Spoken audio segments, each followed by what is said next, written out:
IS guidelines were developed in 2018, they made some really significant changes. In particular, they removed boosted regimens such as Genvoya from their recommended list. And we'll talk about that why, but essentially boosted regimens introduce more risks. They also went ahead and removed Icentrist because it's a twice-a-day regimen from their list.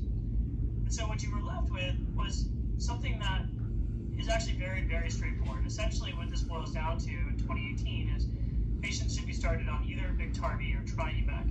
And I intentionally leave Tivicay Descovy out because as many of you may know, Tivicay Descovy is essentially Biktarvy. They both contain a second generation integrase in Biktarvy, Bictegravir, and in Tivicay, dolutegravir, that are essentially identical combined with Descovy. So although the IAS lists Tivicay Descovy or Biktarvy as options, the reality is that you wouldn't generally start someone on a 2-pill regimen like Tivicay Descovy when you could do the same thing essentially with a 1-pill regimen like Biktarvy. And so this really boils down to Biktarvy or Triumeq.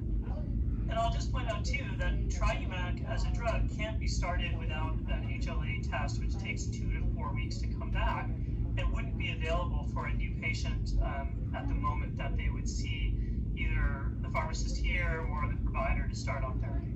So if we go back to 2018, what this basically clinically boiled down to for many clinics, including PACE, was start everyone that's new on Biktarvy. And that is what has happened at PACE. And it's essentially been our practice since February of 2018 when Biktarvy was approved. So by now, 4 years, almost 4 years later, you will see that virtually every new patient in the clinic and more than 50% of our current patients in the clinic are on Biktarvy.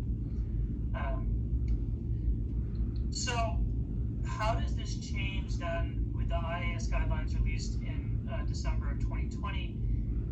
On the surface, this looks kind of similar. You have 3 regimen choices.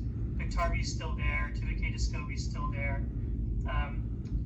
Notably, Triumeq has been replaced with Dovato, which is essentially Triumeq without the abacavir, which we'll talk about a lot today.